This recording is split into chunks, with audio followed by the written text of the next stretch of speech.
So I wanted to do this with Adam because he is the epitome of, you know, going from one thing to taking a 180 and doing something completely different.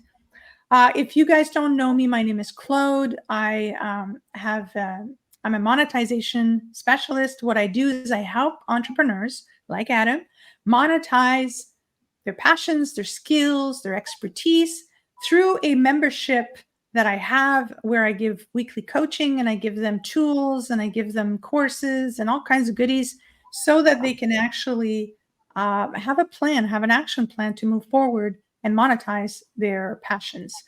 And so I consider Adam one of my top passionpreneurs. And I wanted to bring him on so that he could discuss with everyone his road to entrepreneurship online. Now, Adam has been a cattle farmer for a very long time, and he's had a business and brick and mortar business, but he had never developed a business online. So this entrepreneurship journey is more of an online entrepreneurship journey. And I know that so many people are thinking of doing the same, but they're afraid because a lot of people say, "Well, why? How am I going to do this? I don't have any experience. I don't know what I'm doing. This is too new. I'm too old." All these different types of things. So I wanted to bring Adam over so I could have an interview with him so that he can talk, we can discuss those things together and maybe inspire or motivate other people to start looking at that and maybe, just maybe, start thinking that they can see it, like they can do it themselves. So let's get into it. So I want you to tell us a little bit about your other life as the cattle farmer, as a farmer in general. I want to know, like, how you got into that, because I just learned that you had been a policeman before that. So you have a tendency to, build new careers out of like nothing, thin air. So tell us a little bit about that and tell us a little bit about what made you decide to go online and start even thinking about doing that, and why did you pick what you picked to pursue? So let's start with that. And tell me if there was a particular moment or idea or like an event that sparked that, oh, I think it's time to go online. So I have been on the farm. My ex-wife, we had bought this farm when been farming here almost 20 years, and it's her dad's farm.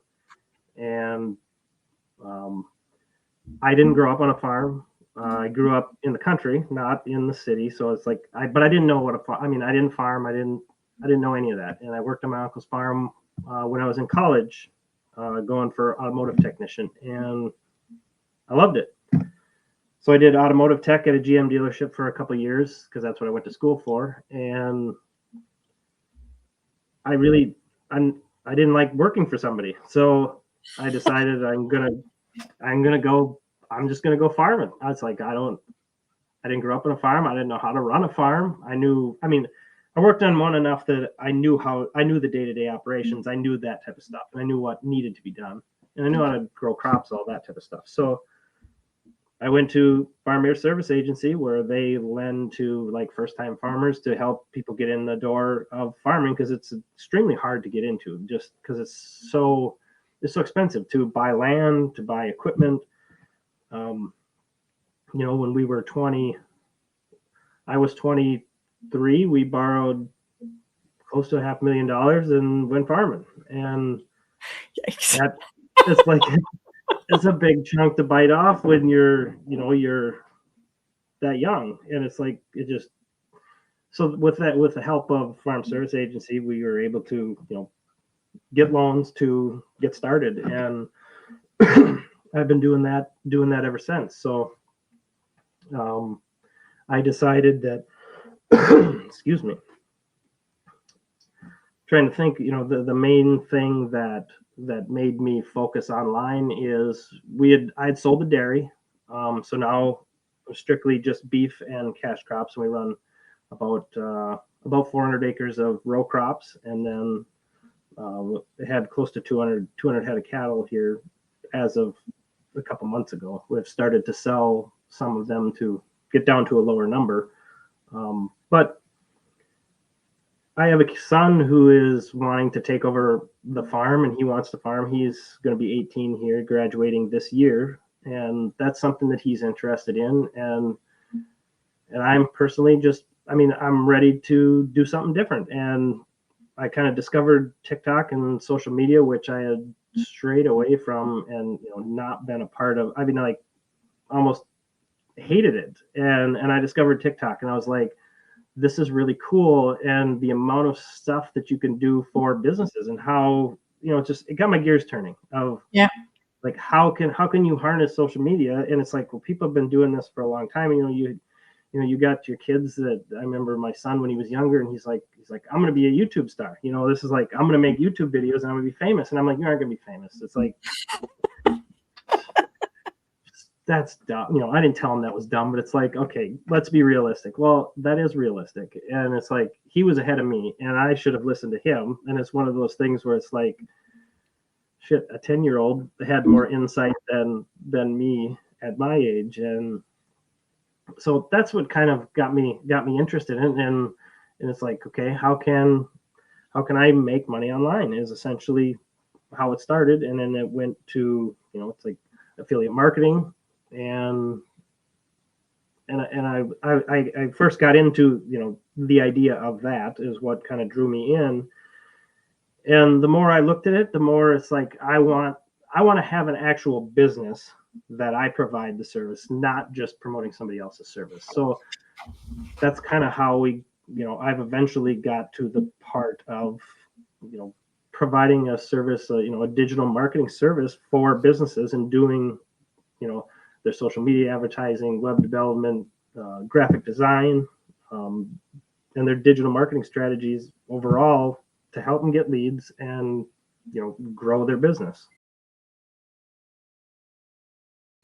And what did you find the most challenging when you started on TikTok? Because I know when I started doing content on TikTok, it was the most awkward thing ever. It still is. I don't think I'll ever get comfortable with doing that. But when I look at you and the way that you were doing videos, and every type of video that you've ever done, you seemed very natural, and you seemed like completely effortless to put these things together. And you were pretty consistent on that, and you still are. So how did you figure out, was there a formula that you used or that you thought of, or did you just jump in and kind of guessworked it and then found things that worked? Or like, what was your experience in the content creation and TikTok? Oh, I don't know that there's any real thing that you can say, this is what, made it look easy. It's still not easy. It still is. I don't think anybody really truly enjoys watching themselves. I mean, maybe some people do, but like I think themselves some do. Some do. So some do. The more you do it, the easier it gets. And there was a saying a quote from a lady that, while I was going through my divorce, and she said, "Get comfortable being uncomfortable." And that's one thing that stuck into my head, because that quote or that thought has like pushed me to do the things that I normally wouldn't have done, 5 years ago, 10 years ago, and has opened up so many different doors and places to possibly go, that it would never be open if you weren't open to being uncomfortable and pushing the boundaries of what you can do. Yeah, I get that. I get that for sure, because, and I think everybody who's watching, and most of us who create content, the first thing you're always trying to figure out, like, what do I have? like, what do I have to say? Or why would anybody listen to me? Or Right. blah, blah, blah, blah, blah. That's the big one. Yep. But at the same time, we forget that we're born storytellers. We forget the fact that, you know, I do this content thing sometimes, and there's different reasons why we do what we do. And there's different ways to approach content. You could have educational content, but sometimes, and that's what I fell in love with on TikTok, it was more like a water cooler conversation that you were jumping into as you were scrolling. It's almost as if like you were dropping in on somebody's private conversation with somebody else or with themselves, and it felt less like, you know, Instagram-ish where everything's pretty and fake. And Right. what attracted me to TikTok was that rawness and that kind of like, all right, we're just doing this. We're just trying it out and let's see what happens. Right. Kind of like today. Because I think what's happening right now is, and I see it a lot, people want to be entrepreneurs. People want to open up their online businesses, but they forget that there's a huge element, and I'm going to call it the elephant in the room. It's the mindset. It's thinking that entrepreneurship is like a job. It's not like a job. You don't punch in and punch out of your business. You punch in and then it's like Hotel California. You're not coming out, right? You're not punching out because you start thinking about 24/7. But some people might say, well, I don't want to do that. I don't want to be consumed by something. Yes, but if you are passionate, if you follow your passion and it is something that you're passionate about, it doesn't feel like that. It actually feels like it's reinvigorating you. It's giving you energy. And even though, yes, you're probably working more than you ever have in your life, it also gives you this sense of purpose, a sense of pride, a sense of helping people. It becomes sort of more of a mission and a vision than a job. And I think what's wrong with a lot of individuals right now that I'm seeing is that they're equating entrepreneurship with a normal 9 to 5. They're thinking, okay, I'm going to leave my 9 to 5 and I'm going to become an entrepreneur. Because if you are thinking, I want money here and I want money there, and it's all that you're thinking about is, why am I not making money? Why am I not making money? Why am I not making money? You're going to hit a wall, because entrepreneurship has to have a foundation in vision. It really does. Otherwise, it's not going to work. You might as well do some side hustles and get that going. And so, do you think that there was a huge mind shift, like a mindset shift with you when you first started? Were there illusions? Were there delusions that you thought that you went into this thinking, yeah, it's gonna be fun, and then you thought, holy crap, like this is hard, and this is like, but at the same time, you became addicted to it. Yeah, 100%. I did. Yeah, you did. You do become addicted to it. I don't think there was like a true. I think there was misconceptions of how hard it was actually going to be. I thought it was going to be easier than that. I mean, I remember, starting my first business, and it's like I went and borrowed money, and I bought cattle, and I bought equipment, and I had a business. I started, it generated revenue like right away. It was like 30 days. You're receiving, you're cash flowing. In the online space and setting up something like this, that providing a service for somebody, is completely different than like the brick and mortar style. And I guess I am probably guilty of having the misconception that it was going to move faster than it has for me at the beginning. Now I've kind of changed directions, not completely, still in the same realm, but kind of looked at different things, like, is this what I want to do? And it's like, I don't think so. And then, we'll switch directions a little bit, which meant, another skill set learning and, adding more things to your knowledge base, and which has has all been good, because without all those little pieces, I wouldn't be able to put the big piece together right now with where I'm at. So, yeah, completely. It's harder, and I think as long as people go into it, I guess the mindset that I went into it with was, I don't know how long this is going to take. I will succeed, but I don't know, as long as I don't quit. Yeah. I know that I'm going to succeed, and that's what you have to keep telling yourself. And it's like, because you'll get a little piece here, and it's like, it was like, oh, this was really good, and then maybe you'd have nothing, and then it's like, then it takes off again. So yeah, it's definitely different. I think especially in the online space, if you want to do any kind of business on the online space, you're going to do it all alone. Like there's two roads, right? There's one road where you have all the money in the world, and then you get a VA and you delegate a whole bunch of things, and you build a business. Or there's plan B, where the money is in there, but you can get it all accomplished by yourself, but there's a learning curve, which means time. So you're either going to trade time or money. It's one or the other. But like I say, and I know I get tiresome even in our coaching sessions, but I always say to people, focus on the journey, the evolution, the transformation that you are actually going through, because once you do that, those skills, that experience, that knowledge base, nobody can take that away from you. Never. And you can build any business you want after that.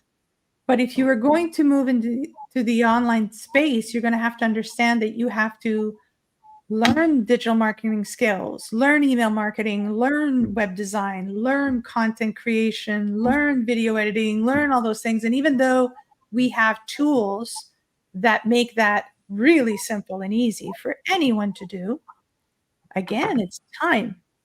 I had someone reach out to me and said, I'm doing all the right things, but I'm not making the millions that everybody else is making. And I'm like, well, number one, that might not be true. Number one.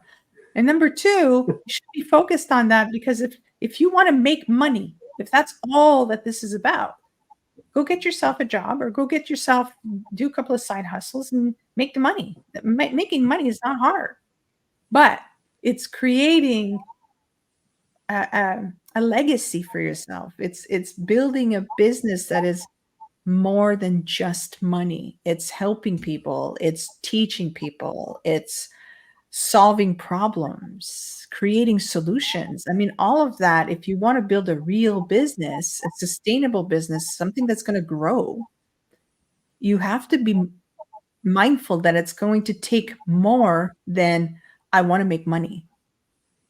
That's not a mantra. It's not a good affirmation for you.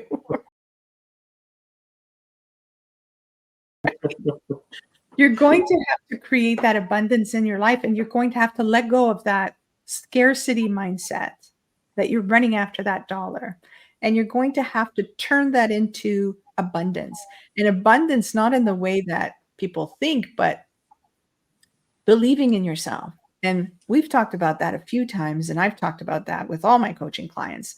That imposter syndrome is huge for people, because even when I look at you going from something so different, farming to digital marketing, that is like worlds apart. It's not even in the same book, or it's not even in the same library, right?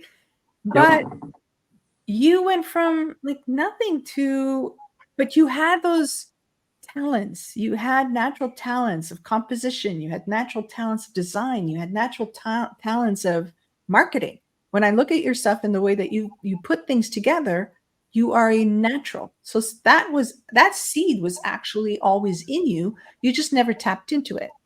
Correct. And now that you have, it's blossoming, and it's blossoming at like, to go from where you were to where you're now in less than a year. That to me is crazy. It's a big thing about the biggest thing about entrepreneurship is mainly about mindset. The first thing that you got to get right is the mindset, right? otherwise it's just, and even though like sometimes I get new coaching clients, and the first thing I have to do is almost like, destroy their conditioning and destroy how they are, what they're thinking about, their limiting beliefs, their imposter syndrome, all that stuff we have to deal with before we even build anything new. Because even if I pursue something for them, because of their limiting beliefs, they're not going to move forward. They're going to sabotage themselves as we go, right? Yep. So that's the thing that I tell people all the time. You got to start there. That's the number one thing you have to do, is start with your mindset. If you don't have the right mindset, I don't care what you try to do in life, you're not going to succeed.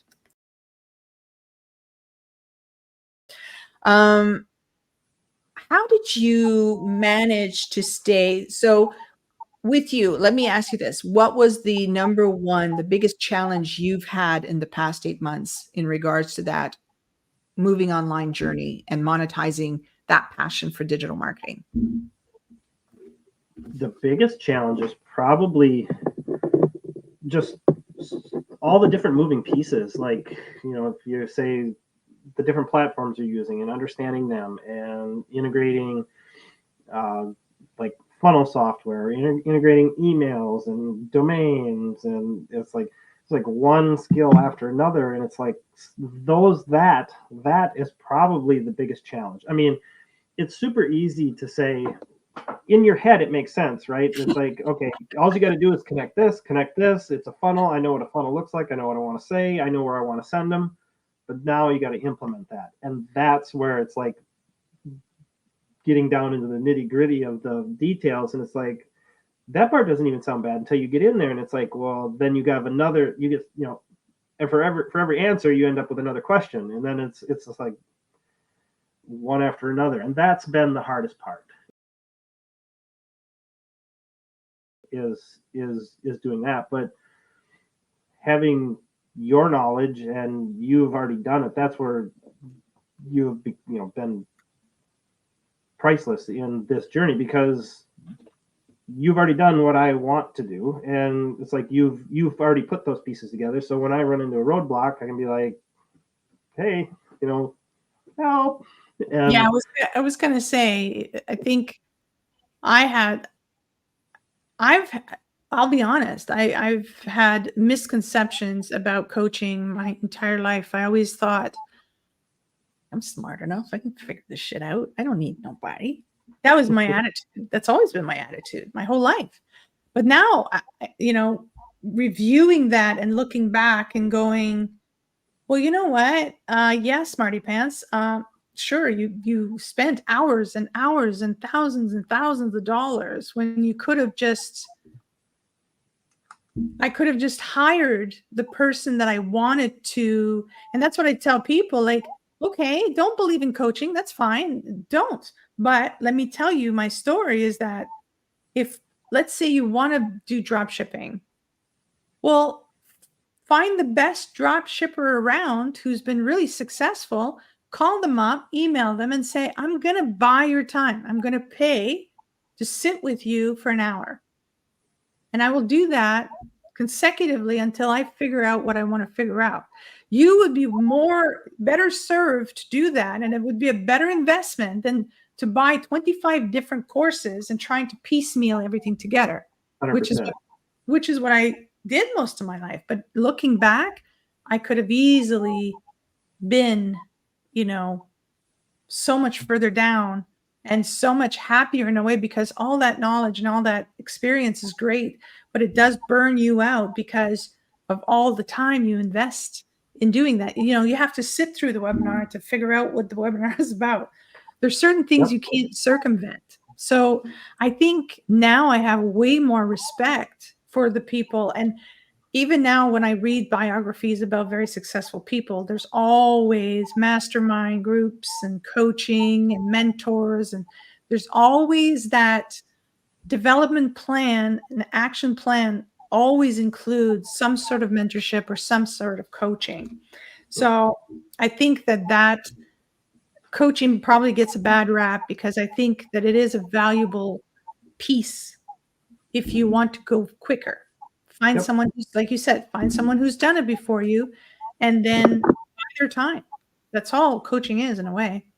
Yep. And yeah, either you value your time or you value money. And if you, like you said, if you don't have the money, then you have to go. I mean, you can learn all of this stuff on YouTube, Yep. but the amount Yep. of hours that it would take you to find all of the right information Yeah. it doesn't make sense. And I think that's why I would say, a piece of advice would be just don't be afraid to invest in knowledge Yourself. because it gets you there so much faster. Right.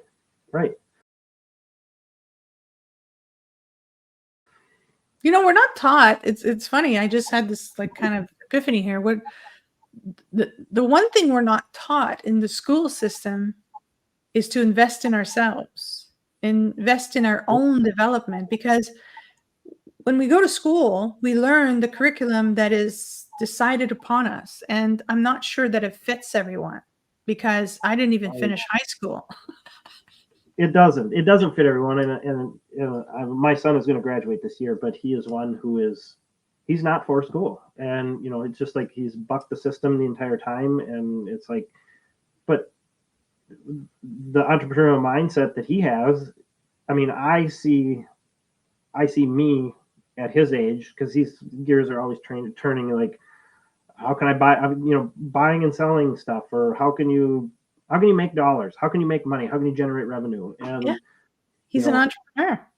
He is. And it's like school has not been good for him. I mean, school's been good. I mean, there's value in school, but as a it served other people better than it served him. How about that? And yeah. Like for example, over COVID, it was very interesting when our schools were shut down.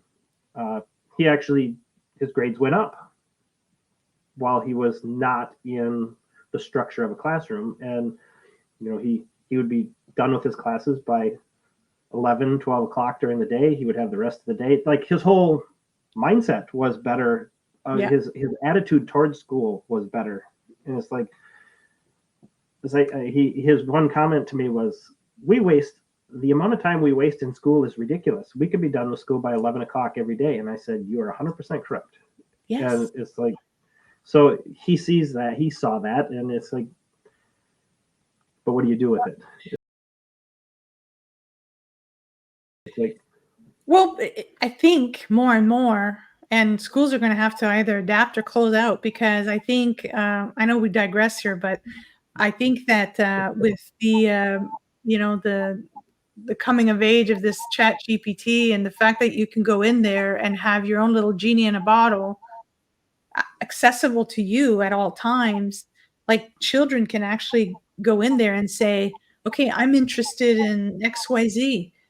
Create a development plan and a learning plan and a study plan for me to get to master that specific topic that I want to get into. And ChatGPT will like bring all the resources and have a perfect plan for them to follow. So what does that say now for? So now do children just go do that and then find a coaching or a mentoring type of personality that is in that topic and then ascend that way? Because I feel like that's what almost is going to happen, is that children, I have a little neighbor here. She's 14 years old. She came to me. She wanted some digital marketing training and stuff because she wanted to open up a little Etsy shop, and she was doing these gift cards and print on demand, and she's 14. Right. She's there. She's like totally there, and she's got her social media done. She's got her logo. She's 14. Yep. So I think that if school doesn't adapt and bring in a type of entrepreneurial type training, they're going to lose all these kids. I know we're not talking about that, but I mean, that's what I'm thinking though. Right. Yeah. I think it'll happen to colleges before it'll happen to K through 12 though. You know what I'm saying? I think people will. I think people will.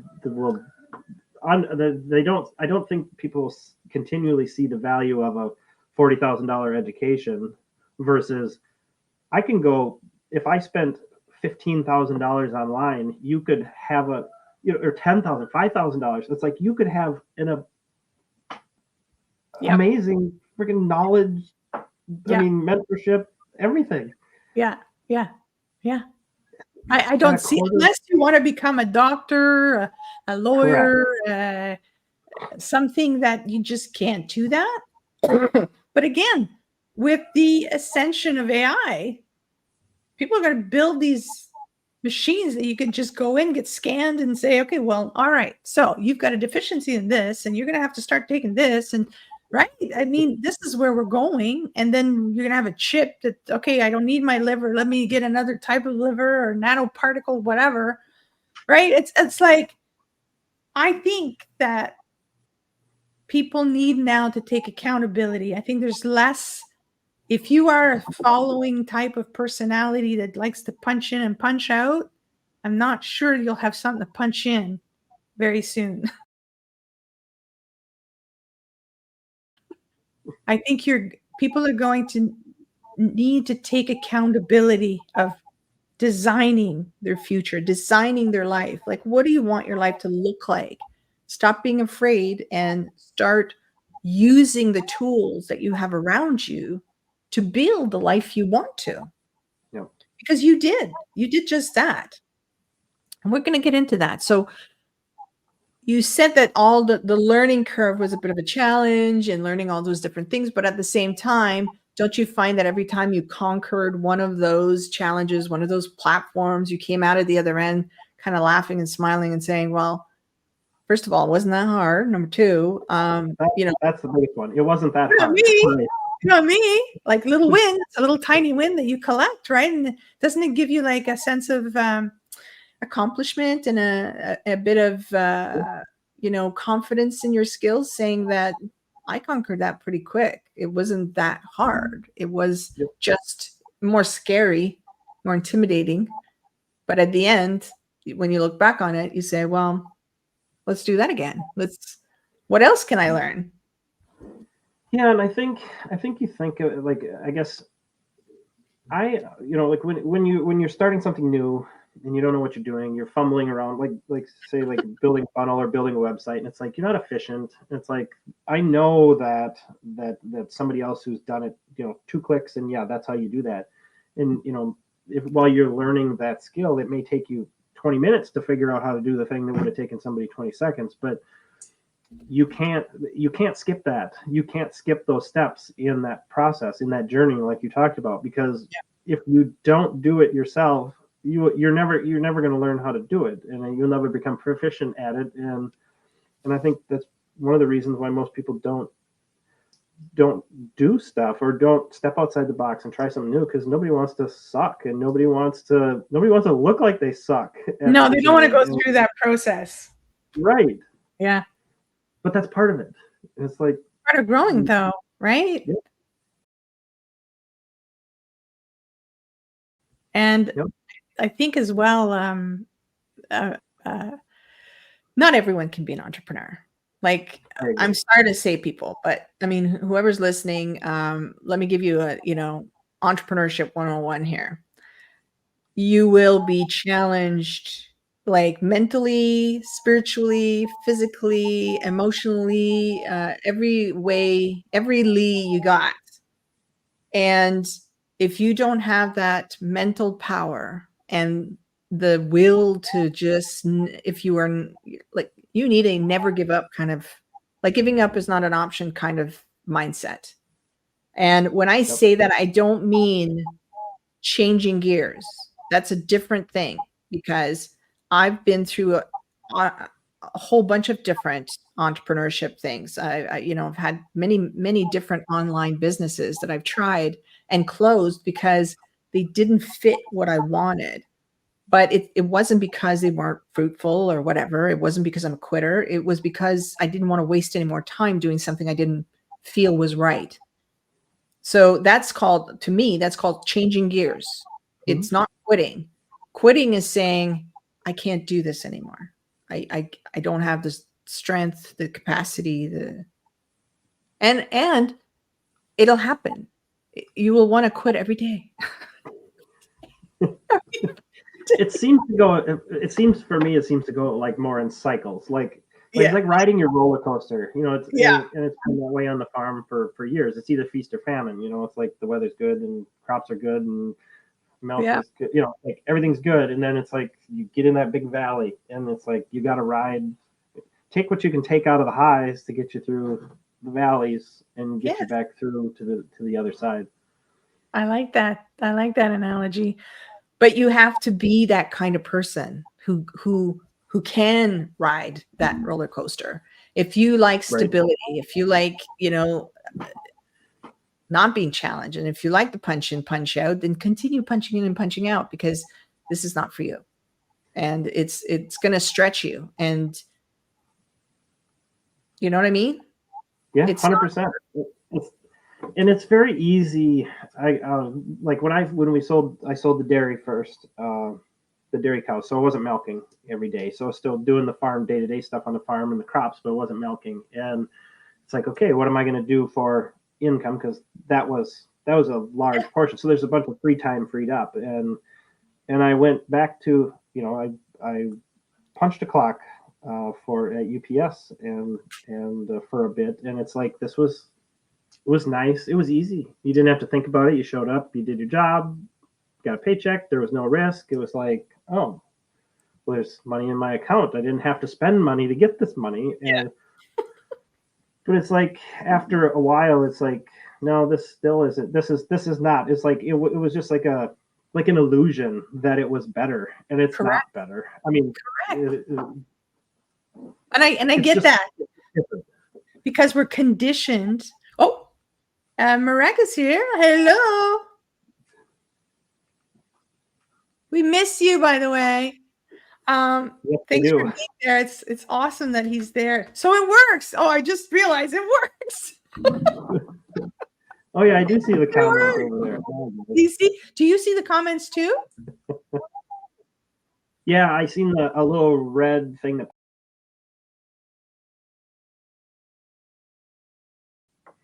So you're part of my community as well, right? Yep, I want to let people know, by the way, guys, whoever's watching, you'll see the ticker at the bottom. I do have a coaching membership where I give my members coaching on a weekly basis. We do weekly challenges, which you're really, really good at.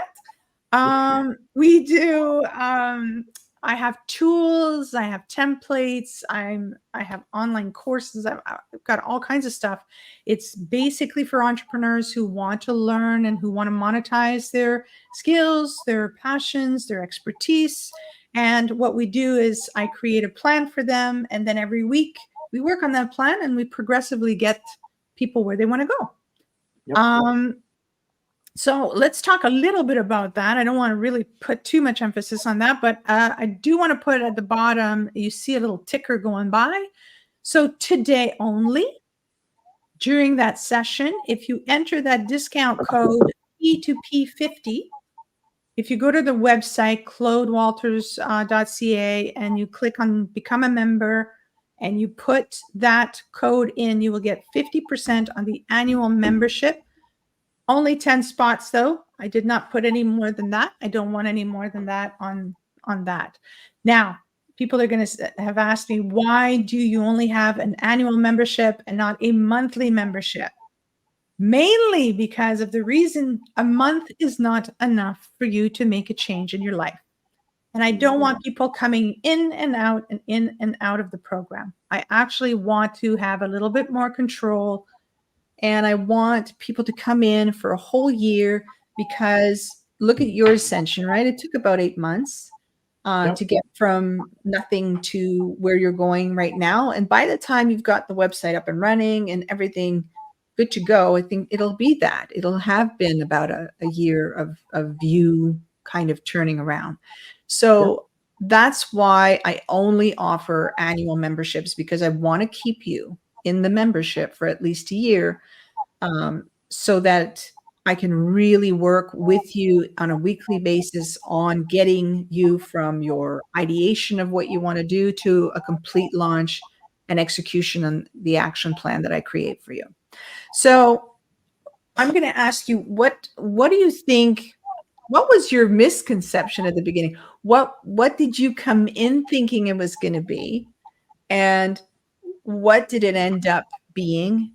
And what's the difference in what do you think are the best tools in there, or the best things that will keep you there and coming every week? Because you're one that really, really invests in, you really do the work, you do all the challenges, you participate, you communicate, you're every week you are on those sessions, and you've been very, very committed to yourself, because that's how I see it. Because yes, there is a commitment to me as your coach, but I find that your commitment to you is even greater, because a lot of the times I see you coming into the website, and I know you're there all the time. So I know that you're working on it.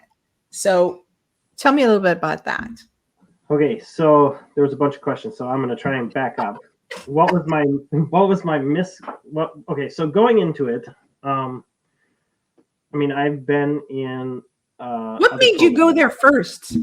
What made you come Yeah, to you? what made you actually decide to do that in the beginning? So I would say at the beginning, you reaching out to me saying, I mean, I guess I knew you before, and I knew that you had a shitload of value, and you're super smart and would be able to like help me speed up where I wanted to go. You reached out to me and said, "Hey, I'm building this program. I think it's something that could benefit you." And I looked at it and I was like, "Yeah, I'll give it a whirl," because I'd been in other programs and so going into it, what did I expect? I expected it to be more of a coaching program, and it is, but there's so much more than that, because there's different resources. There's like templates and tools and stuff for organizing, and it's like any of these little hiccups or steps along the way that it's like, well, what do I do? How do I accomplish, say, let's just say funnels or copy. Let's just say copy of sorts on a funnel. It's like I can go into your resources and find blogs that you've wrote and articles and be able to pull information out of that to be able to use it, or templates for ebooks. I've used some of them before that I've created. But we should say as well that we have one thing that's very different from probably every other course or coaching program or membership, is that I have a one-on-one chat line with each of my members that is specific to us. So you and I can talk anytime. Whenever you're working on anything, you can reach out and say, "Hey, Claude, I'm stuck on this. What do I do?" Or vice versa. So I think having that, I wouldn't say 24/7 support, but a lot of people have these Facebook groups, and you go there and you don't really talk to the coach. You're putting in a comment, you're waiting for the comment to be answered, and so on and so forth. This is a one-on-one line to the coach. Yeah, it's that, and that's helpful. It's being able to ask you questions, and I still think that the calls are the most important. They've been the most important thing to me, because the what? They've been the most important. The coaching calls. Oh yeah. Have been the most important thing to me, because it's you give us everybody's got on a different path, and so we leave each week knowing, okay, this is what I want to accomplish before next week, and if we run into snags, like you said, you can still message you, which is nice. It's super helpful. But now I lost my complete train of thought. No, but I think that's important for people to realize, because a lot of coaching, they go in and they go into the coaching session, and people are all working on the same course. So they're all asking questions of the same course. Yes. But with my coaching program, every single member has a different project they're working on, a different, one person's creating a blog with affiliate marketing. Another person is an artist who is trying to, ascend in their artistry.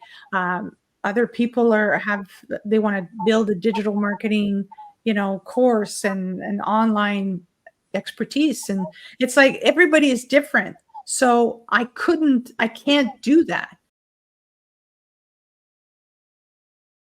So what I do is once you come into the annual membership, the first thing I do is give you, this is what you're going to do. You answer a questionnaire and then you get a massive action plan. And that's what you bring. That right? was helpful. That was awesome. Right. And then it gives you a clarity. It gives you a Yep. roadmap. And then every week, now we're working on the massive action plan. Every week, it's like one little chunk at a time. Because I think it's important that you accomplish something every week, because then you feel like you're moving forward on your goal, which is my goal as a coach, is to help you move forward and have that accountability. And I do put you guys on the spot quite a bit when you don't get the shit done. I remember about 3 weeks ago you called me out because I didn't get my shit done, and it's like you were. Well, it's like I can be good, but then I'm not here to be your friend. It's like I'm really the coach on the sidelines of the football game, going, I have to form those people, and I have to be hard on them sometimes with tough love, because I need them to accomplish their goal. I'm not here to be your friend, right? I'm not here to be kind or easy to you, because everybody else is being easy to you and you're not getting where you need to go. So I have, my job is to get you there. So sometimes, I can be rough and I can be harsh, and it could be things you don't want to hear, but it's because I care so much. And that's why even my membership, it's capped at a certain amount of people, because I want that one-on-one, and I want to be able to support those people to get to the end of their journey, right? Now, did you find gaps in your knowledge in regards to what you were going for and what you wanted to accomplish? You had to learn a whole bunch of new things. Now, people are afraid of that. What can you tell people out there that are listening? And by the way, I think we have someone. I just saw another little pop up here, and I hope I say this good. And her name is VC Akanbi Realm. She says, hello, everyone. Hello back. I'm glad to see that somebody's here with Mark. Nice to, I don't know how many people are actually viewing, because I don't think I can see, I see the little eye there, but I don't know if it calculates all the different places that we're being, right?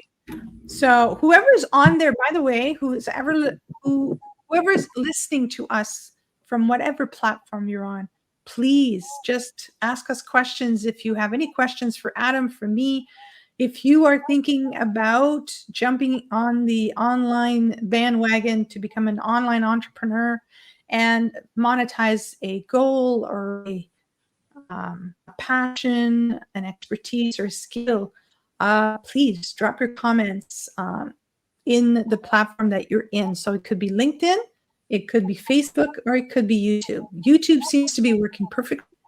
I'm not sure about LinkedIn. I'm not sure about Facebook. But if you are on those platforms, why don't you just drop us a comment so we know it works? So when you are trying to learn new things, what would you tell to the people out there that are thinking or contemplating about this journey, but that's what they're afraid of? That's what their hang up is that I'm not a techie. I'm over 60 or I'm over 50. I don't think I can learn anything new.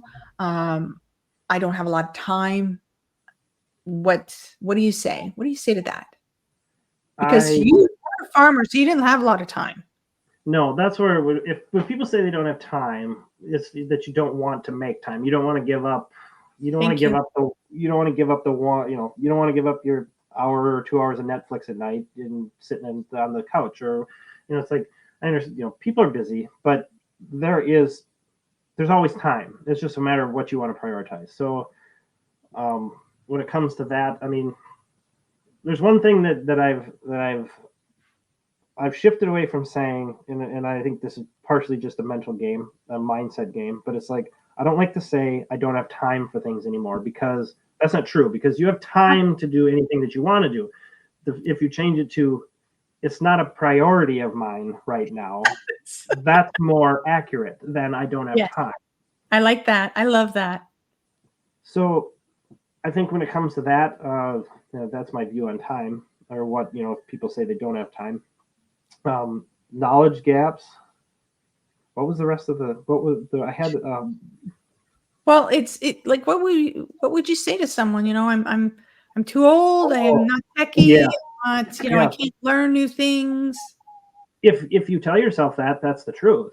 Either if you tell yourself you're too Yeah, if you old, can or you can't, you're both right.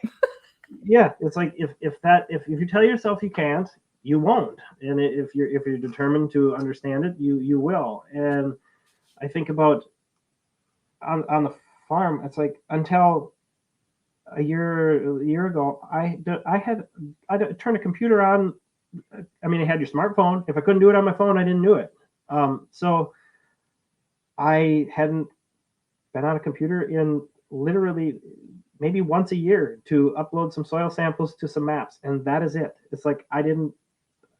So it's like this idea that you can't understand tech, and I don't know how many times I've heard people in my family say, "Well, gosh, you don't. That's not you. You don't know how to do that stuff." It's like you're not. You can. It's not. Actually, let's go on there, because that's another big thing that people are afraid of. And let's bite that one in the bud, because nip it in the bud, bite it in the bud. I haven't had breakfast or coffee right now, so oh, and by the way, Marek just told me hello from LinkedIn, so it's working there too. Oh, nice. Thanks for going on the multi-platform journey for us. It's nice to have him here. I'm glad he's here today. We miss Yeah. him. We miss him a lot. So we hope he's going to come back. So that's another thing that I, as a coach, encounter a lot with both my members and my coaching clients on a regular basis. And I've seen that in myself, and I've seen that in my friends, and anyone who starts a journey towards professional and personal development, who invests in coaching, who invests in courses, who starts really journaling and developing and really going on that internal journey of discovery, self-discovery, self-awareness, all that stuff. Because I feel like a lot of us walk through life in a conditioned state that we've had from the beginning of our lives, because I really believe that we imprint experiences, people, their beliefs, their limiting beliefs, and we go through life like that. So it begins with our parents and what they're afraid of and what they want for us. And then we have school systems and teachers. And again, we imprint. And then we meet colleagues and friends. And then we imprint again. And we become so accustomed to pleasing everyone that we respect that we start conforming to this little box that says, well, my father likes me when I'm like this, and my mom likes it when I do that, and my best friend likes it when I do that, and the guy, the mentor that I really, really respect, his thoughts are this. And we become a version of ourselves that feels good in the world. It's filtered. It's filtered, and it isn't us. And it's because we want that love and that respect and that like, we want to be liked and we want to be cared about. And But I think we also think that other people are thinking stuff about us that is only in our head. exactly, absolutely. And that comes from all that conditioning. And I think, when they call it the midlife crisis, my view of that, I call it the willful awakening moment in your life, is that you get to a certain point in your life where you feel like half of it is probably gone. You probably have not, less than half of it coming your way before you go. And you start thinking like, you know what? I think I'm going to start living for me because, I really want to do this and this and this and that. And that's where the disconnect happens. And that's where people say, oh my God, you've changed so much, or you're going through midlife crisis, and then you start losing people because they start dropping off because you don't have the time. Right? When you start on that journey, you're like lacking a lot of time, and you're spending a lot of time building things and learning things, like you said. So now the I'm ready, or I'm available 24/7 for your drama or your craziness or whatever you need me to do for you is no longer there. And you're starting to take some time back for yourself. And now you're like, okay. And you start realizing that perhaps a good load around you are not really value add, and they're more draining than anything else. And you start cutting off people and dropping things off. And the more you elevate your frequency of thought, of action, you don't want to hang out with the same people. You don't want to Well, do. you're leaving them behind because they're not elevating at the same level that you are. So they're not bringing themselves up and making themselves better, and they're still stuck living the same day Yeah, over and and over over and again. over every And year. It's a my question to you is, and it's my question to everyone that comes to me and says, I feel isolated. I feel like I'm leaving people behind. I feel like I'm disappointing people. I don't feel the support from my family or my friends. I feel alone in this journey, and I'm not sure if it's worth it to do all that. What do you say to that? And is that something that you've come across? And have you had those comments from your family, or the feeling that you're being misunderstood at this point in your life? And how do you circumvent that? And how do you deal with that? So I guess I kind of look at part of that is you want to make a change because you're miserable, right? Maybe you're not miserable, but you're not happy where you're at. Yeah. So either you can continue to be unhappy and stay where you're at, or make some changes and be happy. It's like you learn those skills and go where you want to go. It's still going to be hard. It's going to suck. It's not easy. So either you're miserable down here, or it's going to suck going to where you want to go. But at least you're happy where you. But how do Where you you deal with those people? How do you deal with those people in your life that have always seen you a certain way, and now you're changing? They feel left out, they feel like you're abandoning them, or they feel they have a different space in your life. Have you encountered that, and how do you actually deal with that? um, I guess I have dealt with that some. I guess I just don't care. I, I mean, either The answer, either guys. Don't care. I don't care. It's like either you come join me, come I with love me, it. and it's like you can only drag so many people, so it's either with you or nobody, or take care of yourself and just go.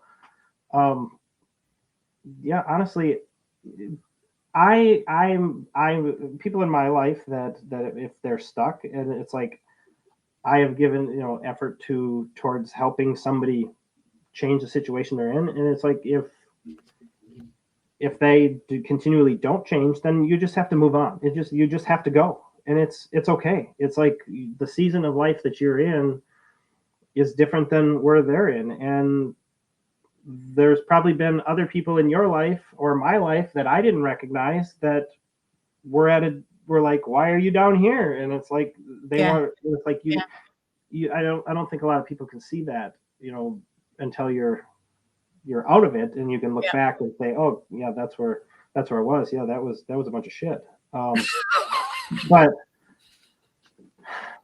when it comes to people who, like, part of your question made me, think about like what would people say, like when you start this, like they Yes. see you on social media. Yeah.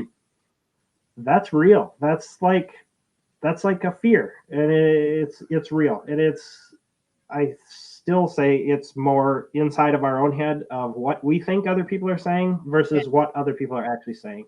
Because I have come across so many people that be like, oh, I saw your videos on TikTok. I love them. And it's like, I wasn't expecting that from you. And it's like, Right. you're trying not to, you don't want to be seen. You don't follow people at the beginning of your friends, and you don't follow your mom. And, it's like, and then all of a sudden they find you, and it's like, hey, what is this? What are you doing? What's going on? And it's like, then you're trying to explain, and you just got to do it. And it's not as bad as you think that it's going to be. It's not as hard as you think. And I think as well, and that brings back all the way when we were beginning this and we were talking about mindsets and having a vision and having oh, look at my hubby. My hubby just popped up. Hello, hubby. Thanks for testing it all. Like we've tested LinkedIn. We've tested YouTube. That seems to be going good. So we need to test Facebook because Marek says, I can't see live on Facebook or TikTok. Yeah, we dumped TikTok. Sorry. We had to dump TikTok because it was just like, otherwise Lyot and Chris. So the only one that we don't know about is Facebook. So what I was going to say is that the mindset part at the beginning, and that's why I mean you need more than the motivation of money to keep you coming back to this, because there are going to be all of these little things we just talked about when it's really super difficult. You have to like overcome your own fears of putting content out there and have people see it and go, you're not like that, or this is another version of you. Who's that? Like, I've never seen that person before, right? And you're like, oh, okay, right? And if you do not have a strong mission or a strong why or a strong vision of what you want to do, like if you can see, guys, this is sort of a vision board that I had in my business with all of my courses, all of my different offers, and I put that together. And right now, I've had this one's done, that one's done, this one's done, this one's done, that one's done, this one's done, that's on the mend. So it's a vision of my business. It's a vision of my future. So you have to have that. This can transfer into money, sure. It'll be abundance, sure. But it's not, you don't see a dollar sign on this board. It's more, I've created things to help people because that makes me feel better. I've had jobs that paid me $100,000 a year. I could have stayed there, but there was no purpose.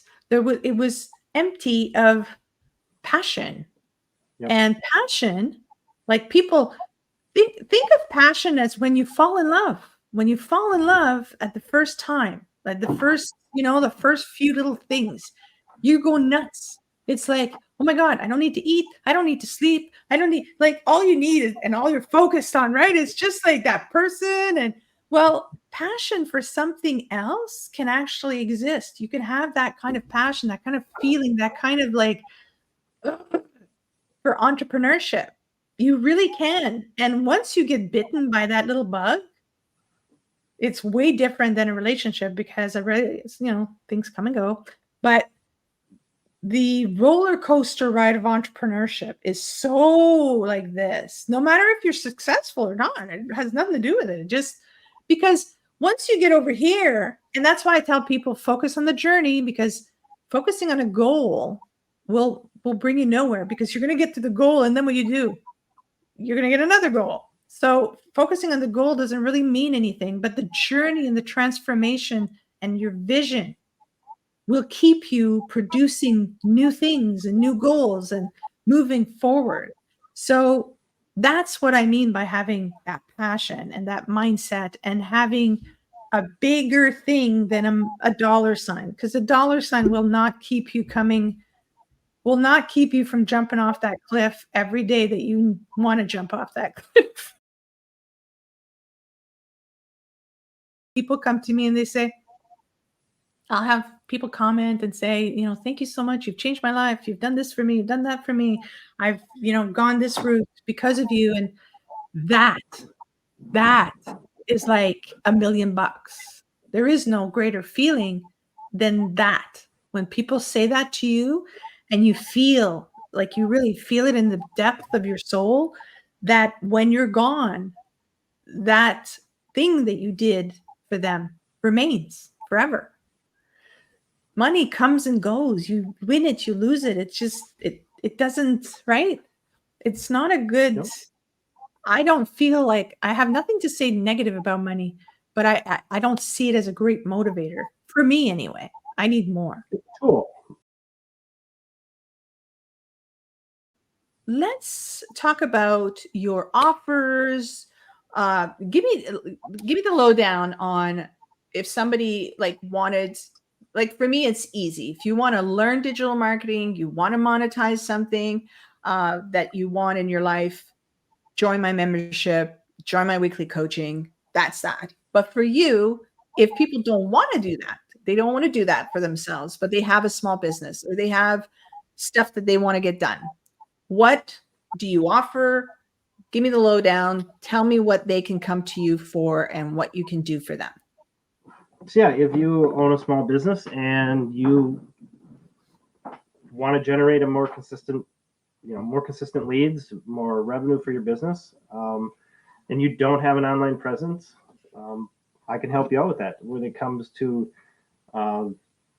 promotional material for graphic design, for anything with your business, brochures, advertising, posters, flyers, any of that kind of stuff.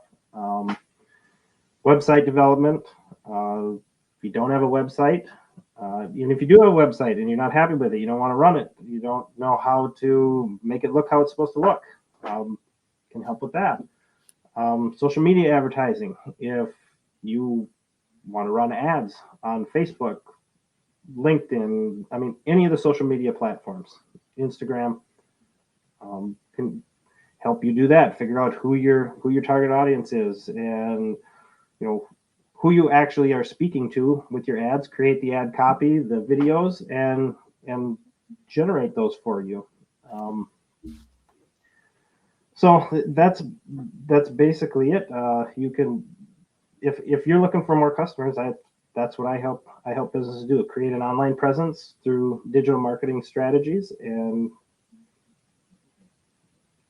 I know that we talked a little bit about there's one thing that I really like that you do is that digital product funnel that ends up being a lead gen at the same time, and people don't understand that. And let's talk a little bit about that. Is even if you have a brick and mortar business, it does not mean that you cannot generate organic leads online without, ads. Ads is great, but you can, through a lead gen funnel of a digital product, generate leads for your company online. So give me a little bit of that. Give me an example of that you've recently done and been involved with, and show people that you don't have to have an online business to have an online funnel. You can actually have a brick and mortar business and generate leads using digital marketing through a funnel of that type and build digital products for it.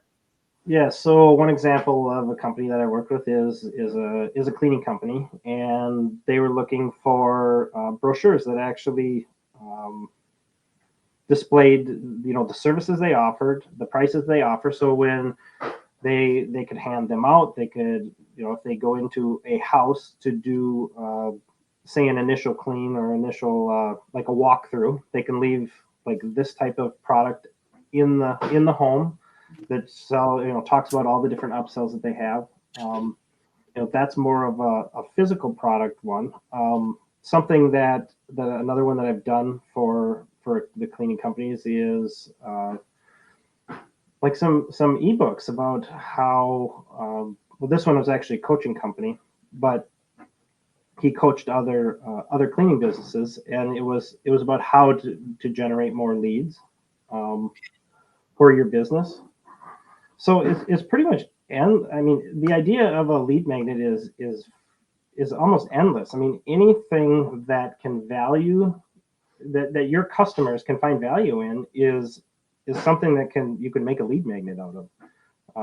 You think about typical questions or typical solutions that you solve for your customers on a daily basis that other people would want to know is something that you can use for a lead magnet. So and it's a matter of promoting that product, talking about that product, and basically you're trading valuable information for a potential customer's email address. So then therefore you can stay in contact with them, create an email sequence, and potentially you're essentially generating leads for your business by creating a digital product that you administer via email or some form of electronic version. And that's what a lot of people don't understand is, some say, well, I don't have a sales force and blah, blah, blah. And they don't realize that with email marketing, you could have a sales representative nurturing your clients on a regular automated way, right? Just by letting them grab that lead, and then they fall into this automation that's made by your email marketing that Correct. sends them emails that are nurturing them about your business, your products, your thoughts, solutions to their problems. Like, you don't have to communicate like hello, these cold call things. You can just create a sequence, 52 weeks if you want to, that will Sure. generate a sales representative touching base with your client on a regular basis, so that the next time they actually need what you're selling, you're front of mind because of that automation that you don't even know is happening, right? Yeah, and you get to provide, show people in throughout those emails. You get to show people or show your potential customers, the services that you offer. I think about this reminds me of like a machinery dealership that I've done a little bit of work for, that I've talked to them about the email marketing side of it, and being able to collect their customers' emails and then stay in contact with them and talk to them about offers for springtime. We're bringing these pieces of equipment in, or Exactly. we have a sale on these types of say the springtime is lawn tractors are on sale. So it's like, and you can showcase those different services and different products and offer discounts or specials for certain times a year to, if you have a slow time versus and a busy time, you can try and load up. You could try and bring extra customers in when you're slow to try and even out your cash flow. Exactly. So we have a question. Look at that on the board. What type of websites can you create? So even forget about, we'll talk about that for sure. But again, people think the different, like when you think website, you think Wix, Squarespace, you think all these different things, right? And these are all great. But there's also these microsites, and you have a lot of, right? You have a lot of experience in all these different microsites. So you want to give us a little shout out on what do you use? What do you recommend? What are you thinking? So personally, I use a Stand Store as a micro site on some of these social media platforms, which is super easy to set up. And I've set up some of them for customers, and I've used them. That's a paid one that I use. That's like somewhere like $30 a month that you have to pay. I mean, obviously it costs to have me set it up for you. But so it's a 30-month subscription, and it's pretty it's very, very easy to operate inside of the Stand Store when it comes to uploading whatever documents you create, whatever you want to administer. Gives you a nice little spot where you can create like a nice description of what the stuff is or what the services that you're selling. And it also tracks, the analytics are really they're cool on it, because you can go in and see how many people clicked, from what platform, to what a lot of item. to what item. So a lot of different cool stuff and useful stuff you can use in there. So set them up in like a free version, Linktree. I've used Pensite before, familiar with a whole bunch of different the microsites. So it's not only just a, just a website online like your regular .com, but there's also the microsites like there are, although these microsites are really cool and they're good for most, I would say 80% of things that are out there. There is, of course, e-commerce with Shopify, that's for sure. Because I think I think you'll agree that Shopify is made for e-commerce. Like if you're selling drop shipping or you're selling physical products or things like that.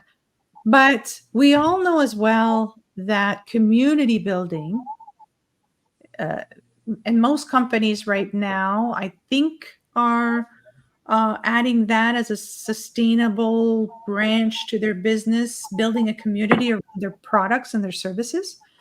Yep. So I think that and I don't know if you'll agree, but don't you think that that is an important aspect if you're thinking of building a new website for your business, that it has, or that you're thinking long term, perhaps to build a community around that? And I don't think that those microsites, correct me if I'm wrong, but I don't think those microsites offer that side of things. Not that I'm aware of. I don't believe they do. The only way you'd be able to do a version of that would be you would have to put a link in your microsite to some other platform for that community. But yeah, there isn't, as far as I know, there isn't anything that's, a one-stop in-house, on the microsite side, like that you could build that community like in Wix or, Yeah, exactly.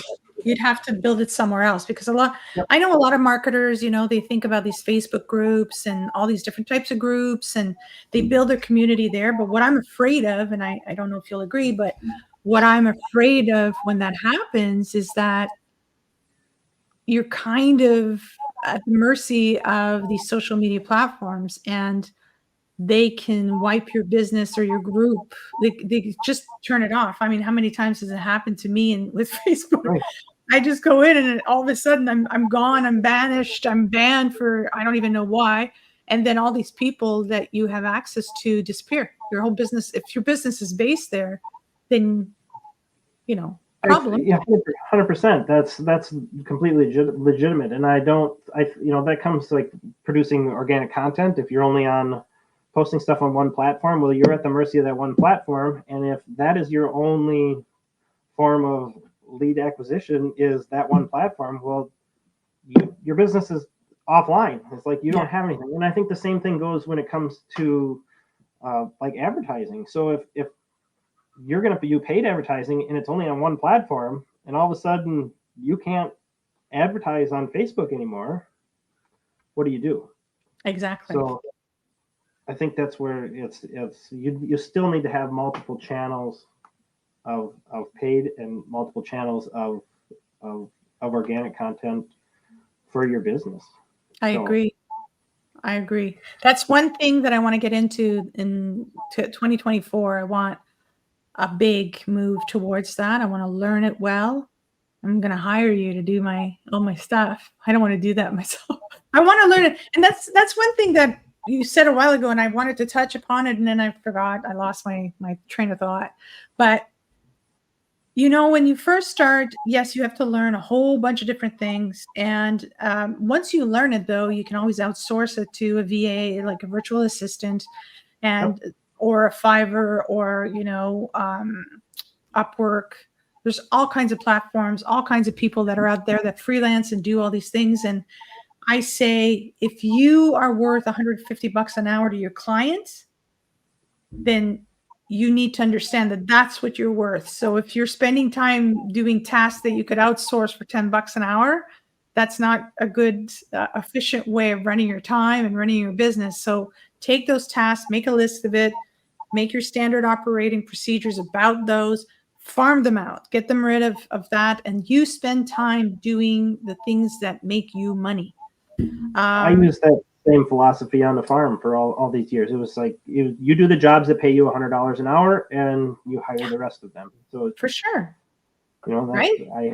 I had a hired man who I had an employee that it was full time on the farm, and that's how I looked at it. So the same way, it doesn't matter what business you're in. It's like do the stuff that brings in the money. And I'm very harsh on that sometimes with you guys in the coaching, because I'm sometimes the stuff that makes you money is uncomfortable. It's the reach outs, and it's the DMs, and it's the messaging and the calls and all that stuff that nobody wants to do. But Yep. It is the ones that bring in the money. Doing the pretty stuff and the design stuff is cool and calming and fun, but it's not the stuff that's going to bring you some money in the house. And also, what I wanted to say was learn how to do it yourself, but then farm it out. Yep. And I say that because if you don't know how it's done, you won't know if you're getting scammed or not. If you're learning to do something, and we were talking about that before, let's say you're trying to do a funnel for yourself and it takes you 3 hours to set it up. You're a newbie and it took you 3 hours. If you're paying somebody big bucks to do it and it's taking them 6, we've got a problem. We've got a big problem. Big problem.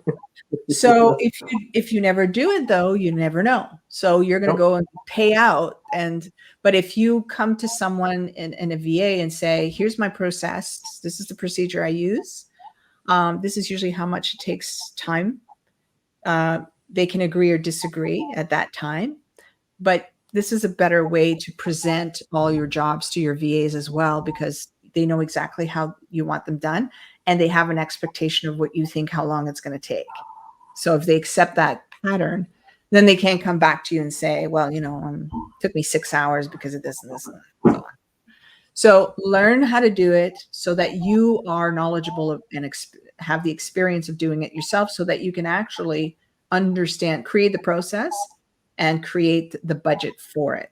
So, and then farm it out, get rid of it, because it's just consuming your time, and you don't have basically. Right.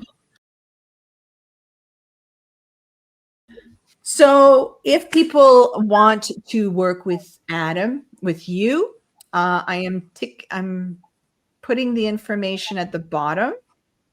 So it is Adam Berg. So it's going to be Adam_Berg on TikTok. If they want to follow you on LinkedIn, just under Adam Berg.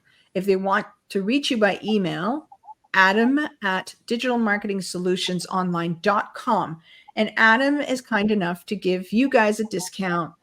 The discount code is live25. It'll give you 25% off your first project.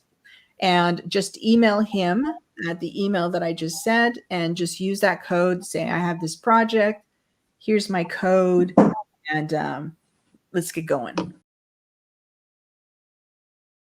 I'm going to ask you the questions. If you could go back in time and give one piece of advice to your younger entrepreneurial self, what would that be?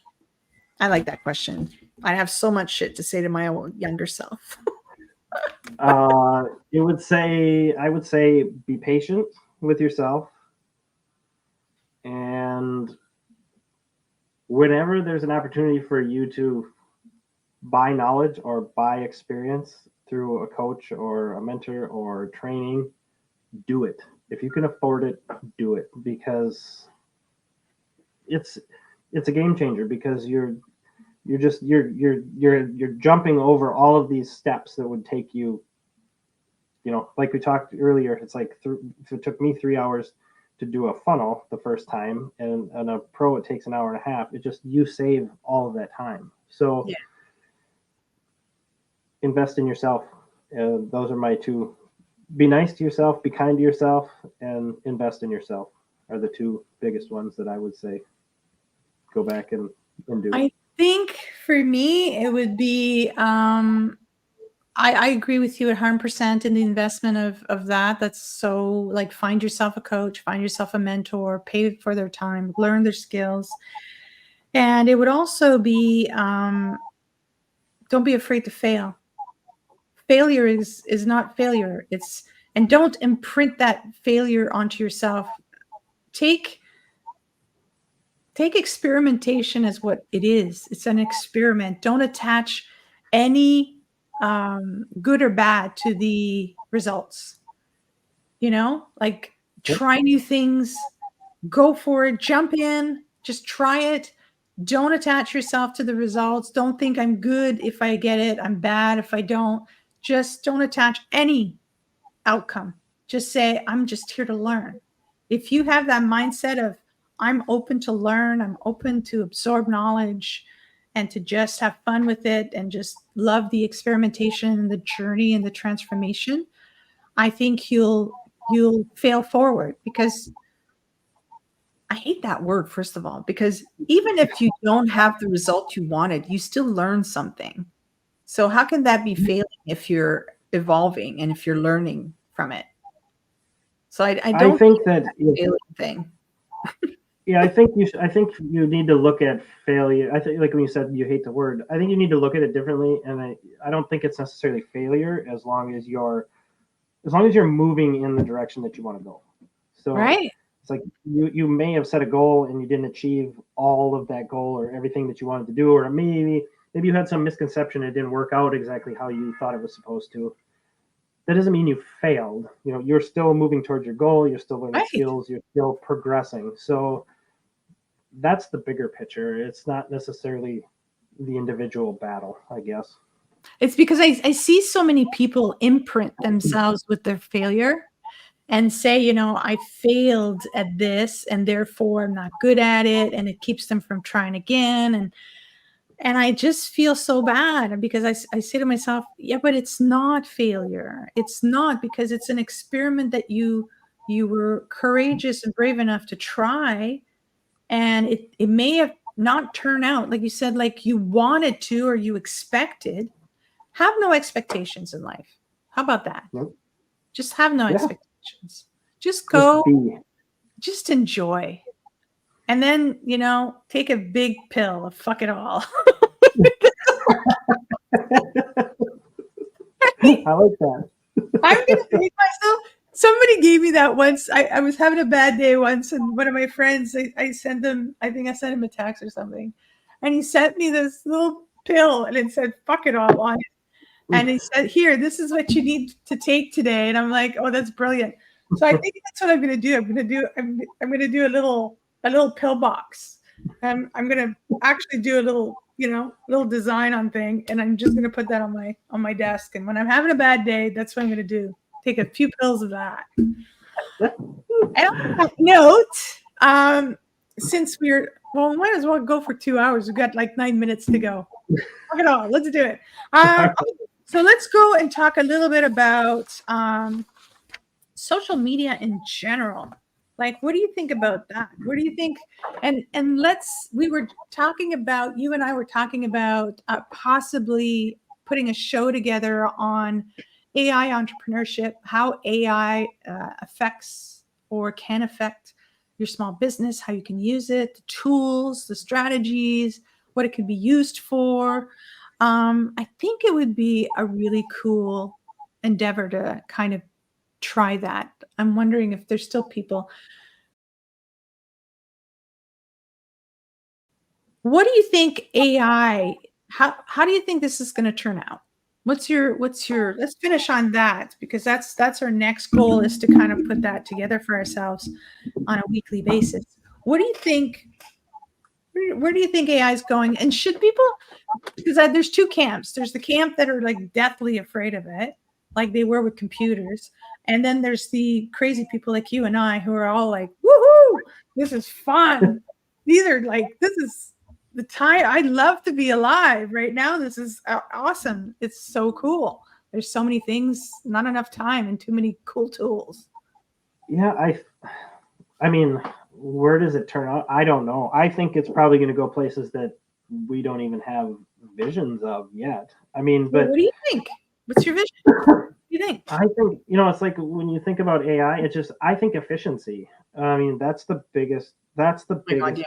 and saving time on mundane tasks Yeah. that consume a large amount of time that don't necessarily give you a large amount of value. And it's like I think So well about I think about it like an email. So say somebody sends you a 2-page email, and it's like maybe one day we'll be able to have AI like just read me the highlights, and then it turns it into two paragraphs that are important instead of a whole bunch of other shit that you really don't care about. But like just efficiency. So, but where does that take us? I mean, I think it allows you to do things that are more productive. So is AI just going to speed up our progression of technology and everything else because we're not going to be tied down by these slow tasks that are tedious and take forever? And I think also, you know how they always say that you only use 5% of your brain, or 10% of your, like 5% of your brain. And I don't know if you agree, but we are tied down by so many things and distracted by so many things in a day. And we have so many things to do. And if we had all these thoughts and absolutely no limitation, because we could jump into something like ChatGPT. And I have a comment here, actually. Should people learn to use ChatGPT? Hell yeah. Yeah. Totally. Yeah. Because I use ChatGPT. I'm in love since I found it in November of like last year. I got sick and I ended up finding this tool and then just dropping in there, right? And nowadays it's like, when you used to kind of daydream about something and I wonder if I could do this, I wonder if I could do that. Now, in a matter of seconds, you can go into ChatGPT or any other AI tool, even Midjourney, or to create. I mean, there's so many tools. ChatGPT is just one tool among many. It's a really cool one, but the how fast these tools are coming out right now is mind-boggling. It's very difficult to keep track but it makes me feel like now there is less and less limitation on my imagination, less and less limitation on the things that I'd like to do, that I might have wanted to do. Like the people that don't know music, that wanted to write songs. Now they can go into ChatGPT, say, well, I want to write a song about this topic and I want this and this and that. And then they have the lyrics, and then they can go into an AI that does the music part and say, well, I want melancholy, I want a ballad, I want this. And within like an hour, all of a sudden they are now the author of a new song. It gives people that don't have maybe the natural talents or the abilities to now have there's no, I don't know how to say it, but there's no barriers to what you can do. Right. So Right. Don't you feel like that? Yeah, 100%. I mean, I've had people. Oh, how about this? I've helped write. I guess I've typed the prompt in and had ChatGPT help me write ordinances for a small municipality, and it's like, how would I ever Right? even?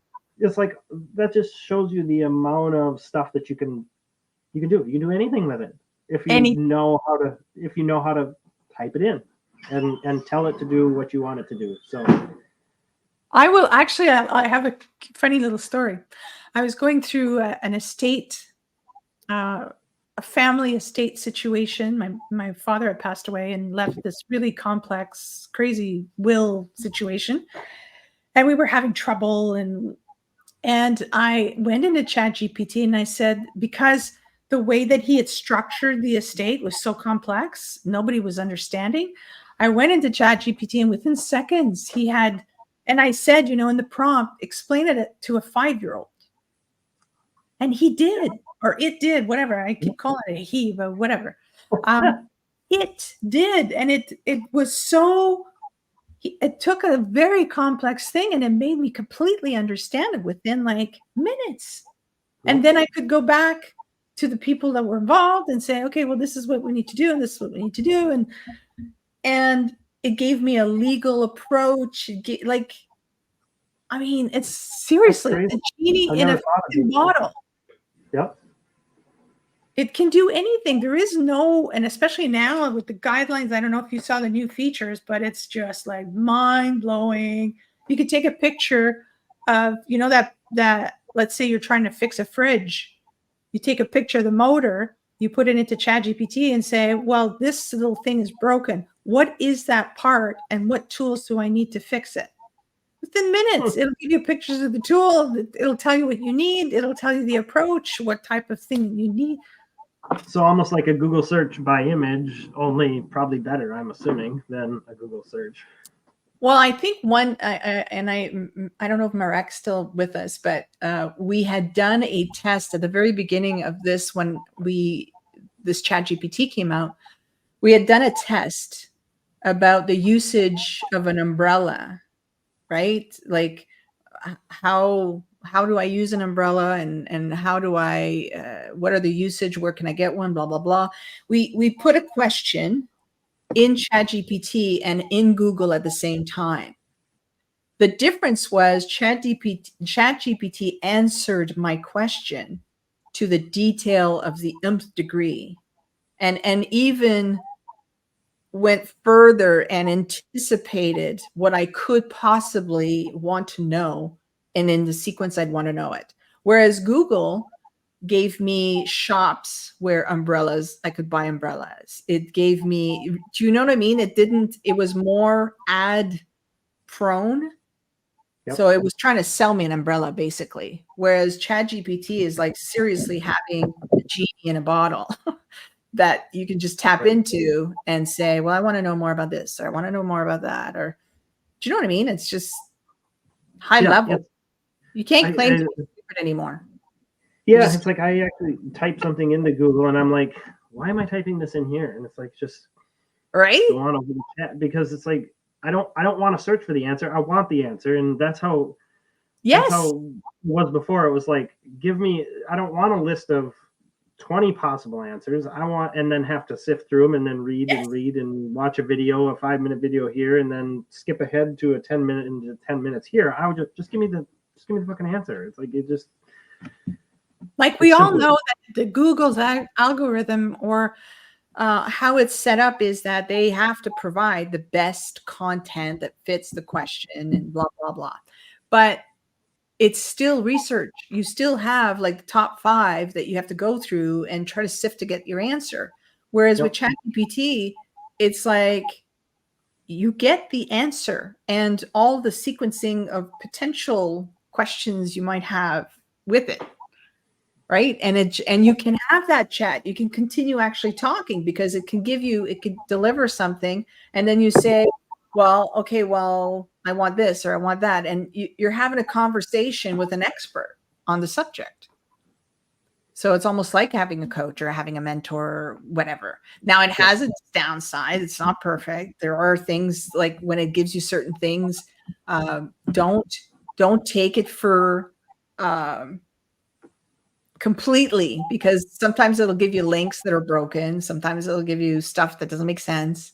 So I think, and I'm sure you'll agree, the prompt engineering is extremely important when you're dealing with an AI like ChatGPT, like shit in, shit out. So if your prompts are no good, then the output's going to be so-so. If your prompts are good, then yeah. And it's really no different than, I think back to like when I was a kid and you were learning how to type in a search into Google and putting commas here to get it to, it's like you had to learn the same thing. Yes. So it's like you had to learn how to ask Google to get the question or the answer that you wanted. Correct. Well, on that happy note, because that's what we're going to probably dive into our next stuff. Thank you so much. Thank you so much for coming on today and spending some time with me, and talking to me about your journey. We had a few tech issues, but hey, we learned from it. We'll do better next time. And for everybody that came and joined, and I have a whole bunch of people, thank you so much for being here with us. And we will be doing this on a regular basis. This was sort of a bit of a test today. And we'll be back. We'll be back probably in the next couple of weeks with a brand new show and something that will be more consistent. But I think what I'll do is I'll drive people to YouTube so that, because everybody has access. I think it was the easiest platform that everybody joined and could, you don't have to like you don't have to have an account on YouTube. You know what I mean? Sure. All that That makes stuff. sense. Like Facebook, Yep. you probably have to, and LinkedIn, you probably have to. So I think what we'll probably do is kind of, even though we're live syncing everywhere else, maybe drive all the ship to YouTube, and then, Yep. that'd be cool. Okay. Well, thank you so much again. If you want to, again, if you want to work with Adam, if you have a project, a marketing project for your small business, you can email him at adam@digitalmarketingsolutionsonline.com. He has a discount, live 25, that'll give you 25% off of your first project. So if that's an interest of yours, please go ahead and do that.